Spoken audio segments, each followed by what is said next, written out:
it's Katie, professional makeup artist, stylist and founder of beautyandtheboutique.com.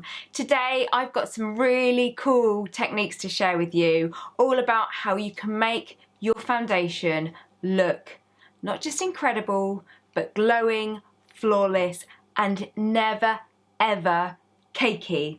So if you like to apply your foundation in a rush in the morning, perhaps you leave the house thinking, oh my gosh, is my foundation blended? Does it look cakey?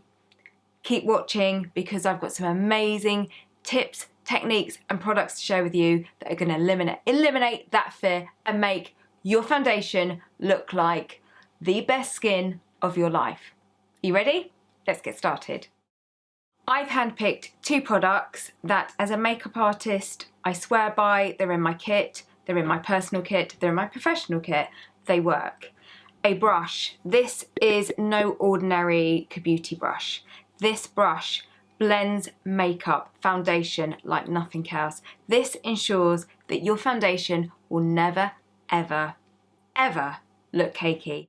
So the reason I love this brush so much is the fact that it's got a very short handle, and short handles are great because when you buff you want kind of to get as close to your skin as possible. So being closer to your skin means that your buffing technique is almost easier and lighter because you want to buff delicately. So the way you grip this is kind of like this. You're not going to hold it really tight like that. You want to hold the brush like this and you'll let the hairs do the work for you. Now the hairs are all synthetic and they're beautifully soft. It's also been designed so it's very full and thick at the base, but then the very tips of the fine hairs go into different lengths, and this is the beauty of this brush, is that you can really buff lightly, but on areas where you might fear that you've got any tied lines or cakiness around the jawline is when you can go in slightly heavier handed. And then around areas where you want more coverage but you still want that buffing, you can just do more delicately, and these hairs give you that option. So I'm going to show you how to use this, and I'm going to show you how to use it in conjunction with this Mega Mist. This is a multi-purpose product that not only you can use after cleansing before your moisturizer, but you can use it on top of your makeup. Plus, by spraying this on top of your foundation, it makes your foundation look like real skin, because ultimately you want your foundation to look like it's your skin, only amazingly kind of radiant and glowy.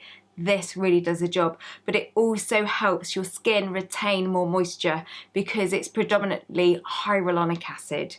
And hyaluronic acid, it sounds scary, but actually what it does is it helps your skin retain 1,000 times its weight in its own moisture. And the fact that you can spray this over the top of your makeup, under and over, means that throughout the day, if your skin gets parched or you feel that the air conditioning is drying your skin or the central heating is drying your skin, it will just give you that glow throughout the day, as well as nourishing your skin with beautiful rose water that calms, that, you know, if you've got any redness or if your skin feels tight, that rose water is just going to calm the skin down as well. So first of all, I'm going to show you how I use it with a fluid foundation.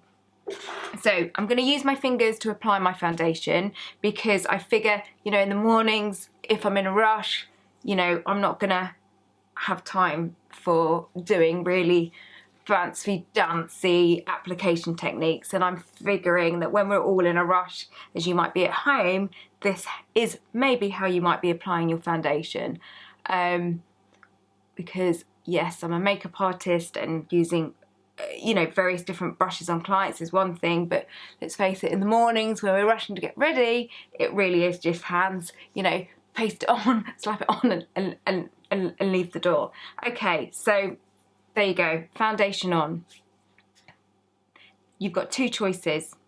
You can get this Kabuki brush and just quickly buff in, or if you feel like your foundation is too thick and you want to thin it down, you spray this over the top. It smells amazing. And then you buff in very lightly. And what this will do is it just will make your foundation look like it is flawless, seamless, and it you know, it's your skin. Now, if you've got any area, so for example, I've got an area here, I've got a spot, this is where I'll go back with my foundation and I will just dab over the top, or maybe your concealer over the top, because I won't want to really buff too much around here because I need that kind of extra coverage. Notice I just pat in, and then feather around the edges. So if you've got a spot or an area that you want to cover, perhaps redness, dab on and then feather around the edges, because it's so tempting, isn't it, is when we put that concealer or that foundation on to cover an area that we want more coverage, is just to wipe it all, but actually the technique is to dab on and then feather and blend just around the edges of where we don't want that coverage. Okay, so my foundation is on. Now, if you're wearing a powder foundation, you would apply the powder with a sponge, or however you like to apply your powder foundation, and then you would get the kabuki brush and buff all around. Then, and after then, you would then spray the Mega Mist, and that would make your powder foundation look really kind of glowy and just like your skin, because sometimes with powder foundation it can make the skin almost look too matte. And I'm not saying, you know, I know a lot of us like that matte look, but you want your skin to look real. So this is where you'd spray the Mega Mist over the top. And again, if you were, you know, throughout the day and your skin was feeling a little bit parched, it was feeling a bit dry, or perhaps you were looking at your foundation and thinking, it's not looking its best, you would just spray this over the top and it would just give you that beautiful kind of luminous, glowy skin that is just like your skin, but only it looks like it's had a facial. So you've got your amazing foundation. Now I've got another tip for you, and this is really what I think is possibly one of the most important tips when it comes to foundation, and that so many of us forget to do or don't even think to do. When you have your foundation applied, our skin can almost look too, for want of a better word, too perfect. And I say that in the sense of there's no other colour to our skin, because we have just painted a blank wash of colour all over. So our face loses its dimensions. So for skin to look real and really kind of like your skin, only better with a help of foundation, is to apply a very subtle bronzer, because this will just add back in different shades to your skin, because no skin is ever just one colour completely. And sure, if you like that look, one covered completely, go for it. There's no right or wrong. I personally think skin looks its most natural when it has other colours in it. Blush, or in this case, a very subtle bronzer. And I've chosen this bronzer. And I've chosen two shades. The one I'm using is shade Toffee. You can read more about it by clicking below, but there's also another shade if your skin is slightly darker than mine. And these two shades give a very kind of natural glow, so they won't actually look like you're wearing loads of bronzer. It will just almost look like you've been for a brisk walk and your skin is reaping the rewards of that brisk walk. So I've got a different brush. This is a bronzing brush. I'm gonna load up my brush. And then the important thing is to tap off, because it's better to apply a little and build up than apply too much. Now, what I have done is I've waited for my skin to dry. So after I've spritzed with the Mega Mist, I've waited for that to dry. I've given it a little waff, because I'm applying powder on the top, so my skin needs to be dry. So the trick to applying bronzer, don't forget your ears. So if you're wearing your hair up, dust the top of your ears. If you're wearing your hair up or you've got shorter hair, don't forget to dust the back of your neck, because you want your skin to kind of not just be beautifully like glowing bronzed here, you want that colour to go like 360 degrees around. Or is it 365 degrees? Or am I thinking about days in the year? And I don't know, but you know what I mean. Anyway, so you're going to smile and you're going to lightly hold the brush. Remember, with all of this, I'm telling you to lightly hold the brush. If you hold the brush heavier and harder, you're going to get more application, but start lightly. Tap off. Big circular motions. Cheeks up towards the top of the ears. big circular motions. Tip of the chin, down the neck, bridge of the nose. Just add a little bit more on. Size of the forehead, ears, tickle, the ear tickle, back of the neck if you're wearing your hair up, and if you've got a lower cut top on, you just lightly dust your décolletage.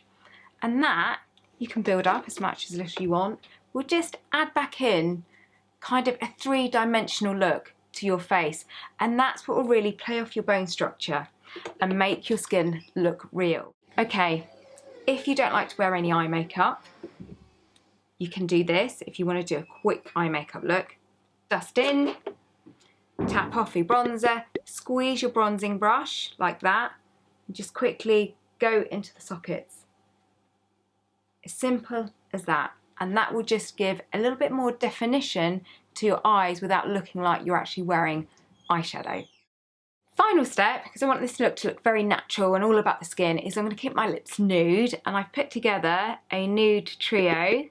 And the trick to the perfect nude lip is to always wear a lip liner. You need the lip liner to make your lip shape stand out and to bring your lips forward. You don't have to worry about being perfect with this because it's a nude lip, so it's all about looking very natural. Apply the lipstick. Smudge together. And if you find a nude lip on you, I've got no teeth, is a little bit too insipid, simply bring your nude lipstick to life by applying a beautiful gloss over the top. And that not only will bring your nude lips to life, but it will also make your lips look more voluminous. I hope you've loved these tips. If you want to find out more about what I've used in this video, you can click the link below. And I've got lots more tips on beautyandtheboutique.com. I hope you love it. It's all there waiting for you. And I shall see you soon in another video. Thanks so much for watching. Bye.